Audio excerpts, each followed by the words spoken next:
dadka badidoodu waxay moodaan cadowgoogu inuu yahay kan aflagaadeynaya, kan meelaha ka dacaydinaya, kan ku xasadkaa. maaha cadowgaaga kuwaas. dadkaasi waa dad dooqooga ciyaaraya oo idinka arkayo kulay cishaba qof bay ka dul laalaadaan oo cishaba qof bay haystaan. marka waa businesskooga inaad businesskiisa qofka aad u deysaa fiican. maya cadowgaagu ayaga maaha. cadowgaaga u horeeya waxa weeyaan waa baahida. baahidu waa cadow waxa weeyaan meel kasta ka ridaya, lugaha dhiiri ku gelinaya, af libaax ku gelinaya. marka baahidu mijo la qabtay leedahay. wixii aad ka qaban karayso ka qabo, waayo qofku hadduuna haysan iimaan ku filan baahidu meel kasta u gelinaya. baahidu waxay ku gelinaysaa waxaan ana dhaqan u lahayn, waxaanan diintaada ku fiicnayn.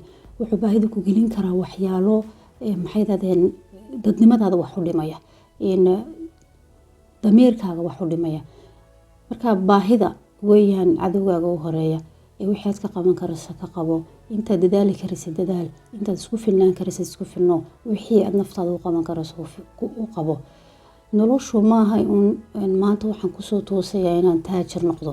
taajirnimada runtii waxa weeyaan waa process, waqti bay qaadanaysaa. qofku taajirnimadu wuxuu arkaa inay lacag tahay. taajirnimadu waxaad qani ka ahaan kartaa iimaanka, waxaad qani ka ahaan kartaa dadnimada, waxaad ka qani waxaad ku ahaan kartaa dadaalka, qani waxaad ku ahaan kartaa inaad qofna gacanta hoos dhigan, waxaad ku ahaan kartaa in maalin kasta soo toosto adigu isku filnaato. marka waxa weeyaan qaninimadu, taajirnimadu ma ahin wax lacag ku xiran, waa wax dadnimada ku xiran weeyaan. taasana albaab kasta oo lacag laga sameyn karo kuu furaya adigoo isticmaalaya dadnimadaadii, sharaftaadii, karaamadaadii. ciisigana ilaahay baa bixiya. cadowgaaga u horeeya waa baahida weeyaan. taasna ilaahay naga dulqaado, ilaahay nooma keeno. waxaana lagaga bixi karaa niyad iyo dadaal. cadowgaaga labaadna waxa weeyaan aqoon la-aanta. aqoon la-aani waa iftiin la-aan baa hore loo yiri. marka wixii aad baran karayso xooga saar. tacliintu way badan tahay maanta, waa accessible, meel kasta laga heli karaa. telefoonka aad gacanta ku haysaad ka baran kartaa. darsi aad meel kasoo qaadan kartaa ayaad baran kartaa. iminka ahaan haddaanad garanayn wixii aad xiiseynaysay, kolba wax waad isku dayi kartaa. naftaana hadhow kuu sheegaysa wixii ku habboon, waxay naftu jeclaanayso, waxay ku raaxaysanayso ayadaa kuu sheegi doonta. markaasaad ku dhegi wixii aad baran lahayd. matalan haddaad luuqadahoo kala barato waa wax aada ku anfacaya. waxaa jira beri wadankayga waxaanu iskuulada ku barananay afarasiisna waa lagu shaqo tagayay. dad baa jira iyagu xiiseynaya af carabiga iyo ingiriisiga. af carabiga iyo ingiriisigii waxaan u xasuustaa markay dugsiga ay tagayaan iskoolka carabiga tagayaan, dadka qaar baa ku oran jiray inamada wax soo dhiganaya, hablaha wax soo dhiganaya, war shaqo ku heli maysaan maxay idinkadeedi.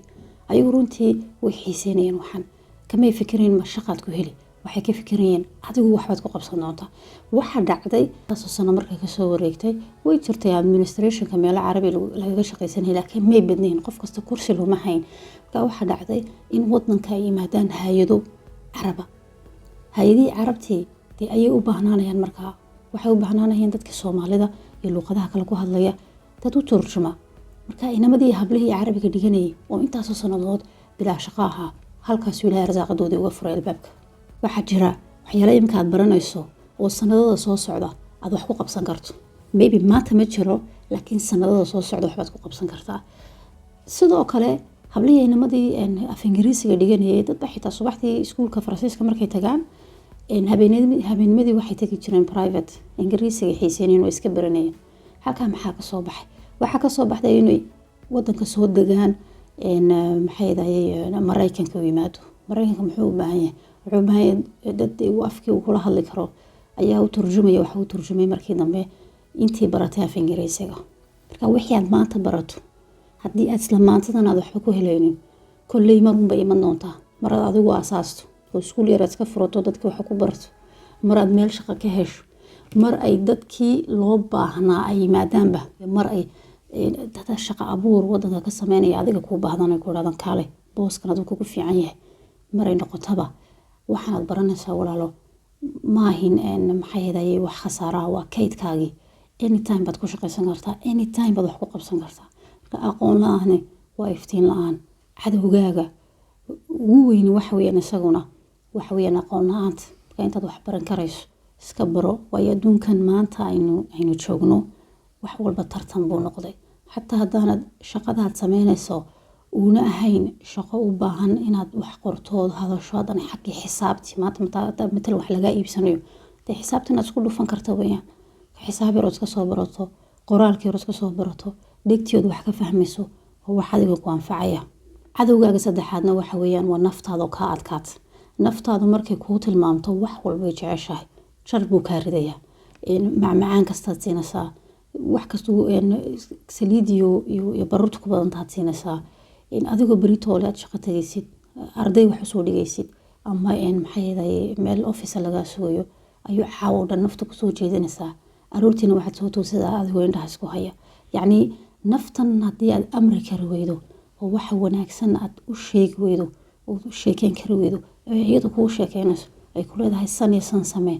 naftu waa iyada weeyaan cadowgaagu marka inaad aad xakamaysana maaha laakiin naftu waa in la baro waxyaalaha fiican wixii wanaagsan ee fiican aad ku celcelisana naftu ayada hadhow amarka qaadanaysa marka cadowgaagu maahan kan kaa sheekeynaya kan ku aflagaadeynaya kan suuqa sheekooyinka kuu marinaya kan kolba halkan xasadka kugu ah ma aha dadkaas ayagu dooqooga ciyaareen waqtigoogbay waxyaala aan waxba usoo kordhinayn ay geliyeen marka taa nafta ha ku mashquulin energy wanaagna kaaga dhamaan waayo dadkani waxba kama qaban karaysid si kastood ula hadasho aad u ficiltanto adigunbu enerjiga waqtigu kaa dhamaanaya marka ayaga shaqadooda u daa ee waxaad ogsoonataa cadowgaaga dhabtii ciduu yahay cidaasina waa saddexdan kuu soo tiriyey waxa weeyaan cadowgaaga ugu horeeya waa baahida cadowgaaga ku xigana waa aqoon la-aanta cadowga ugu dambeeya isaga laftigiisu dadka jarka ka ridana waxa weeyaan waa naftaada